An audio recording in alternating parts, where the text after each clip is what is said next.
Not every tool that you use in web design is perfect, and that's totally okay. Some tools feel like they were designed as a prank. Hey, we're going to do this for you, install it, and you kind of go, what the heck is this? But here's the good news. You're not handcuffed to using these plugins. If you can't stand a plugin, ditch it. If there's a feature missing, build upon it, use a bit of coding.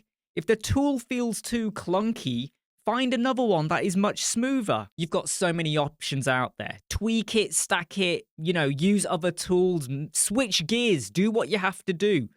There's always another plugin. There's always another snippet, a bit of script, a smarter way of getting things done. And most of the time, the problem isn't actually the tool. It's how you approached it.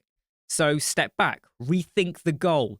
Did you have to use this fancy tool that someone advertised or told you about? Did you really have to use it? Tools are there to help you, not hold you hostage. So if something's not working, don't grumble. Pivot.